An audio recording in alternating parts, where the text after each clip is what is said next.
it tells you about the wings, and it tells you about the seraphim and so forth. And the word seraphim means a serpent or fiery flying serpent. Go ahead. It says, Isaiah chapter 6, verse 1. In the year that King Uzziah died, I saw also the Lord sitting upon a throne, high and lifted up, and his train filled the temple. Above it stood the seraphims. It says, above it stood the seraphims. Each one had 6 wings. With twain he covered his face, and with twain he covered his feet, and with twain he did fly. And one cried unto another, and said, Holy, holy, holy is the Lord of hosts. The whole earth is full of his glory. And the posts of the door moved at the voice of him that cried, and the house was filled with smoke. Now read from did the word seraphim come up? All right, go ahead. It says, above it stood the seraphims. Each one had 6 wings. Now it said wings. Wings normally have feathers on it, right? The word seraphim, and the brother's going to probably look it up, but I'm going to tell you what it means. The word seraphim means serpent or fiery flying serpent.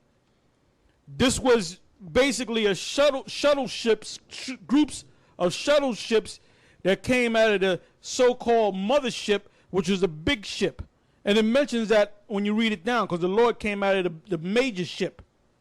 So you had so-called shuttle ships come down. Now, when I went to Mexico back in '87, I went to a museum called Museum of Anthropology. All right? And they had a tour, and they showed that, what was the name of that city? I forget the name of the city that they built where they founded Mexico. There was a prophet or a priest that said, look, when you see the eagle eating the snake, that's where the city's going to be built. And they built the city right there. That's where Mexico City, that was the center of the rest of Mexico, where Issachar dwelt. So in Mexico City, they have a museum called, and it was opened back in I believe it was '64. I went there in '87. That's a famous museum. Now, there's a section of that great city back before Esau came on the scene. And the tour guide said, look, Quetzalcoatl came down among his people, and he taught them many things, and he said he's going back into the heavens. And when he left to go in the heavens, he left in a spaceship, and he said he's coming right back in a spaceship. All right? All right, go ahead. It says, and above it stood the seraphim. Each one had 6 wings. With twain he covered his face, and with twain he covered his feet, and with twain he did fly. And one cried unto another, and said, Holy, holy, holy is the Lord of hosts. The whole earth is full of his glory. And the posts of the door moved, and the voice of him that cried, and the house was filled. Yeah, the post of the door moving represented that ship coming down. Now that was similar to this movie, the opening scene of this movie called The Fifth Element. Remember when them beams came down and the ships came down, and you heard that loud noise? Well, that was similar to that. Because Esau, like I said, Esau reads out this book. That's where he gets his ideas to make these sci-fi movies. All right? Go ahead. Isaiah chapter 14, verse 29. Rejoice not thou, whole Palestina, because the rod of him that smote thee is broken. For out of the serpent's root shall come forth a cockatrice, and his fruit shall be a fiery flying serpent. Now that's talking about the missiles, all right? Now I'm going to show you one more clip.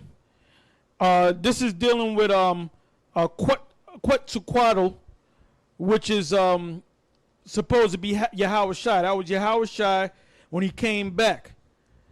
Now they're going to show this. I'm going to show you this scene from this movie called Blood In, Blood Out. Now you want to read that now, or you want to wait until after the scene? Okay, I'll wait. Okay, we'll wait until after the scene. All right.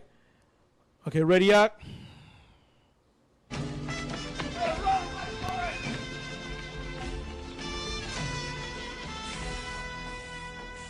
Órale, mijo. This is Quetzalcoatl, the great Aztec poet king. That's He ruled the so kingdom that's of supposed to Aslan. be Yahweh Shai, but they made him look Mexican. They gave him a Mexican look. Let's go back to it again.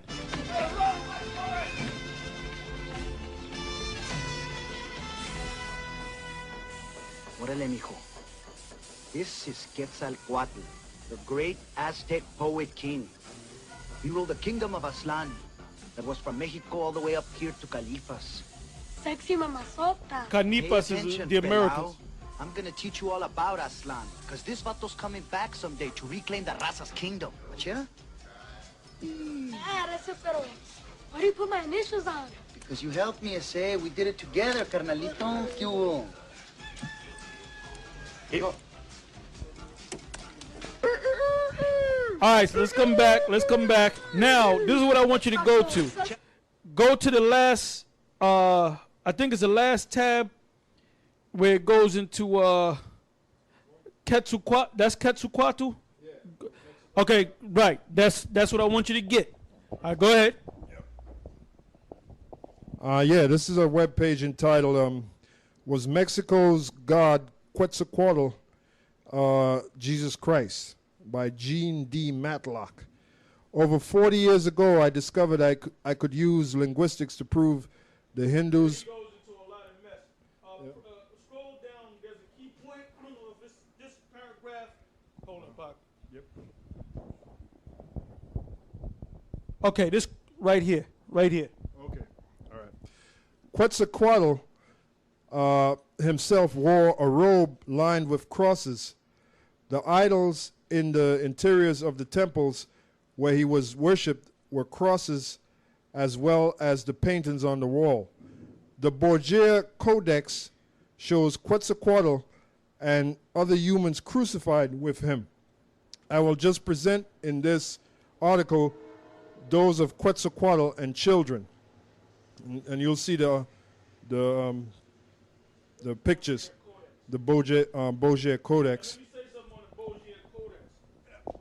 The Borgia Codex was named after the Borgia family because they were the ones that commissioned the conquistadors to come over here to the Americas. They were a part of the whole damn thing, man. And I'm going to say this as a footnote. If you got Showtime on cable coming in 2011, if this double makes it that far, they're going to have a series called The Borgias. All right? And they're going to go deep into how wicked they were as a family. All right? Is there more? That's it? All right. Now, I want you to get me this book is called They Came Before Columbus. All right? It says the African Presence in Ancient America. Ivan Van Sertima. Okay? And these people, the head of the Olmec, the giant Olmec, that's a Canaanite right there. Because the Canaanites were commissioned and set up by Solomon to go back and forth to the Americas. Because Israel didn't go back and forth to Americas, but they knew that the Americas were here, but they had the Canaanites go back and forth, which were later called the Syro-Phoenicians. And they were known for their navigable skills and so forth. All right? Now, go to that point. All right, this is chapter 5. So, the more we do these shows and bring out this truth, these Edomites can't mess with us, man. We have too much information in the Bible and different documents and so forth. And it's all coming together. And more people are waking up to the fact that they're Israelites. All right? And more people are waking up to the fact that who the so-called white man is, he's an Edomite. And more people are becoming more spiritual and trying to figure out this Bible, and they're stumbling. A lot of them people, they don't come out and tell you, but a lot of them people come on our sites, them Edomites and stuff, and they be watching our videos. All right, go ahead. This is chapter 5 on page 73. It's called Among the Quetzalcoatls. The Quetzalcoatl of the Mexican Valley documents was never blonde or fair, as stated by the friars, but virtually always pictured as black bearded, and in illustrations had his face painted black. So that's plain, man. So now, like I said, the brother read that paragraph right there and it mentioned the Borgia Codex. The Bozier family knew about the tribes being over here on